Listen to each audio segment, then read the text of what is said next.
तोहरा से पूछूं मैं ओ धनुषधारी कि एक भाई गोर का है एक का है कारी, बता दा बाबू वो बता दा बाबू। कैसे यहाँ की भैया इस गाने की बहुत बड़ी सच्चाई है कि हमारे मिथिलांचल की जो हमारी माँ बहन होती है बड़ी प्यार से हमारे प्रभु श्री राम को गाली देते हैं, क्योंकि हमारे मिथिला के दामाद हैं वो, और एक यही मिथिलांचल है। जीजाजी के नाते से वो हमारे जीजाजी हो गए ना। हाँ आपके जीजाजी हैं, हम भी छोटका जीजाजी लगेंगे। कि राम जी से पूछे,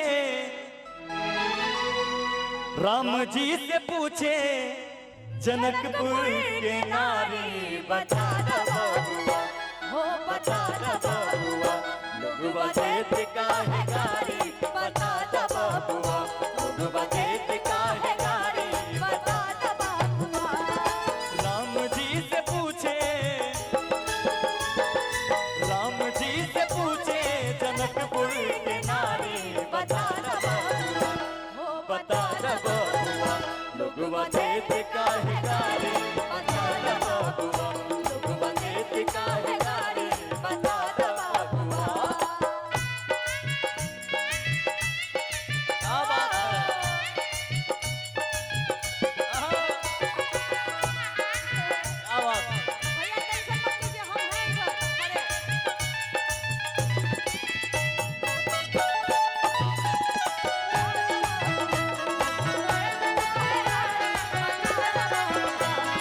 तोहरा से पूछूं मैं ओ धनुषधारी,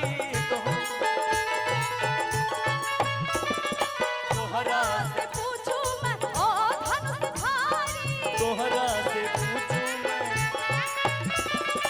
एक भाई गोर का है एक भाई गोर का है एक का है कारी, बता दा बबुआ हो बता दा बबुआ लोगवा देत काहे गारी, बता दा बबुआ लोगवा देत काहे गारी, बता दा बबुआ। हाँ बिल्कुल आप मजा देख आएगा। के मेरा खिलता हुस्न साबा, बंद बोतल शराब की खोल दूंगा। अब आपको सुनवा के थोड़ा गाली बजेगा, शर्माना नहीं है, ठीक है? थोड़ा झूम लेना। एक मिनट। अच्छा ये बताइए, थोड़ा हमको ही बोलने दीजिए, हमारा भी दुकानदारिया चलने दीजिए ना जी, हम भी लेके आए हैं, है ना? समझते हैं ना आप? हम दे के आए हैं। ना हम लेके आए हैं। हम तो घर कौन में आए कौन हैं। चाहते हैं? बड़ा कौन प्यारा कौन- लग रहा है। कौन कौन चाहते हैं कि दुल्हा जी थोड़ा ठुमका लगा ले? चाची ये चाहे छिए अहाँ के दामाद कनी को ठुमका लगा ले मंच पर? चाहे छिए? नहीं नजर कहू लगे ने हाँ कि जेते। नहीं? नहीं कहियो चाची नजर लागे छे, हमें तोरा तरफ से चिंता नहीं करे छे कोरती नहीं। हाँ नजर कैसे लगेगा जी? साला काली कलूठी जो है साथ में ही है और नजर लग जाएगा, बताइए तो। काला टीका ही चाहिए ना, हम साथ में हैं, नजर नहीं लगेगा। महिला आर पर कहियो भरोसा नहीं करे के चाहिए भैया।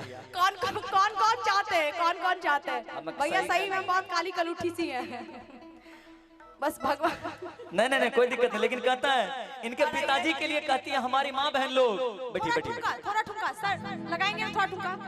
हाथ कि उठा के बोलिए ना। बूढ़ा बाबा इसके साथ इसके बाद नचाने वाला गाना गाएंगे। थोड़ा सा। इसके बाद नचाने वाला गाना गाएंगे। सर को बोल रहे हैं तो नहीं समझ में आएगा। ठीक है, सर इसमें- थोड़ा नाच भी लेंगे। इसमें इसके पिताजी का वर्णन है, कैसे नाचेंगे। हमारी चाची लोग कहना चाहती है इनके पिताजी के लिए कैसे। कि ई बूढ़ा बाबा के कि पकल पकल दाढ़ी, लेकिन ऊ बूढ़ा बाबा के पूरा ब्लैक ब्लैक पुष्पाराज।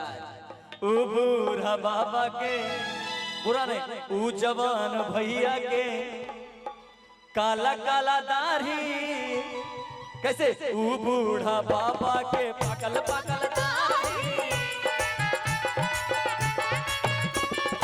ई बूढ़ा बाबा के पकल पकल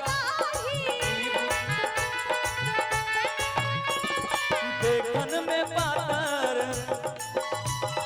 देखन में पातर खाई भैर थारी, बता दा बाबू बता दा बाबू लोगवा देत काहे गारी, बता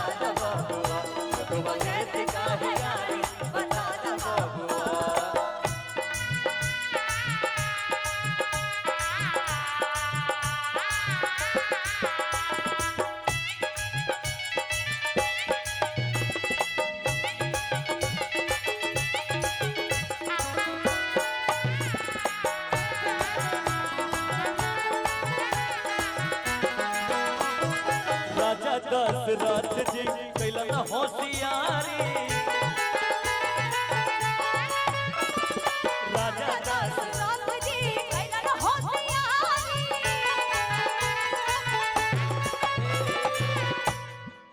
और इसमें देखिए प्यारा सा वर्णन है कि एक मरद पर भैया कि एक मरद पर चार चार गो नारी बता बाबू। कहाँ से?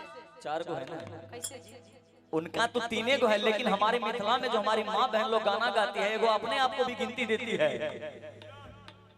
कि ई बूढ़ा बाबा के पाकल पाकल दाढ़ी के बाद कहते पाकल दाढ़ी हो पर 3 गो पत्नी कल के कि राजा दशरथ जी कैलन होशियारी एक मरद पर चार चार गो नारी बता बाबू बता बाबू लोग बतेत काहे गारी